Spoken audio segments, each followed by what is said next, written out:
So looking at that description of the functions of the leader of the opposition, I mean, what does this serve?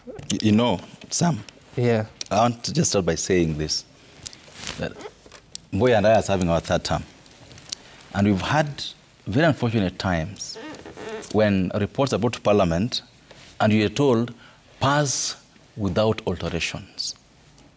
You heard that statement even this morning. Yes, yes.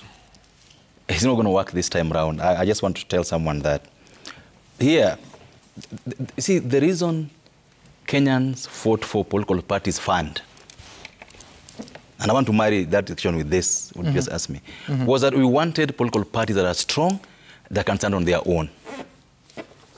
Those things you've just read, all of them can be funded through the political parties fund. If you want to designate the opposition to be attending state functions, just go to the relevant state functions law or guidelines, put his name there.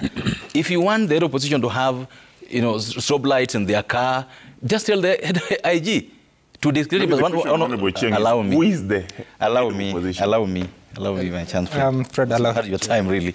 If you want the opposition to have sirens, just tell the IG to designate that person who gets to be number 2 in elections is going to have his cars having sirens. I mean, Raila Odinga has taught us a lesson that we never learn. That without an office, all these years, he's played the role of federal opposition without any facilitation, without an office, because he is number 2. He uses this place where Chungo and his colleagues went to the press conference. It's an office. It can be paid for by the political parties fund. You mean? Yes. Nothing stops political parties, the ODM money or the Azimio money to pay that office for him. Nothing stops ODM, political parties fund, to buy him the kind of car he wants. Nothing. That is why we had a political parties fund, so that opposition ruling party can run the affairs of their party. The resources of the political parties fund go to respective political parties, and there's an administrative fee, I think, of 5%. But that's the point I'm making here, that, for example, the reason, for example, let's give an example here that this year we have 1 billion shillings set aside for political parties fund. Okay? The UDA will get the highest amount, say 500. Then ODM will get 400 and all that. Nothing in the law stops ODM to decide that we're going to buy our leader a car with sirens, or for that matter. So if you talk about facilitation from political parties, from the public coffers, political parties fund is from public coffers. Right? So for me, I have to tell you for sure, the creation of 2 positions, the PCS and the leader opposition, are afoul our constitution. They are not foreseen. They shouldn't exist unless what they're now saying happens, a referendum. They shouldn't. If we are to work with what we chose in 2010, then these 2 positions will require a referendum going forward. But above all, the president that acts today promised Kenya that he will not create positions. He did. I listened to him in the campaigns. So I mean, we cannot be making 3 steps forward and making 4 backwards.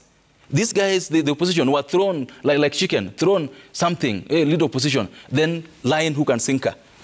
No, that's not true. It's wrong. No, that's not. It's wrong in my opinion that you saying you don't like it. Then on the other hand, you're saying, oh, because the Kenya Kwanza proposed it, we took it. What argument is this? The point is this, Sam. We either agree we're going to build our institutions, there they are, or keep changing them after every election. It's not the right way to do things. Okay. And number 3, what's something you've asked, which also must be dealt with. We are not going to be creating oppositions for Raila or for Mudavadi, for that matter. The positions we create should be, are they necessary in the public bureaucracy? What is You are not addressing, I have told you my opinion on this matter, that those 2 positions for me don't need to exist in our country. We didn't need them within the current legal framework that we have. And that's why I have to say this morning that I will accept NADCO report with alterations. When you go to Parliament, you don't leave your brain behind because NADCO report was brought. No. Okay. Yeah. Never mind, there are already draft bills to Yes, and as a member of Parliament for Ugenya, I will use my authority as a member of Parliament to propose amendments. But you cannot amend a constitution amendment bill, can you? No, you can't. You can't. No, but there's... Okay, let me tell you something, Sam, which you need to understand. Those things that have come from NADCO are draft bills. They are not bills. You know that, and the speaker, and this, no, a minute. The speaker himself, just a minute. The speaker himself made a ruling last week that what has come from NADCO are draft bills, and they'll be treated as so. They will then be introduced in the House in the normal manner. Okay? Sorry. So what the job I'll have to do, so that we have clarity. I'm reading the Constitution of Kenya Amendment Bill 2023. Yes. There are many issues, including introducing the office of the Prime Minister and the leader of opposition. Yes. So you're saying this is a draft? The NADCO ones are draft bills. They have not been introduced to the House yet as bills. So it comes to the House, I don't know at what point. So let me describe this. Who will revise it? Let me describe this. So the NADCO has brought its draft reports. Yeah. Okay?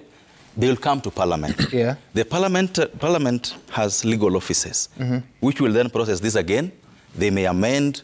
If the drafting is not right, they will do so. If they, for example, commas are not put the right, they will do so.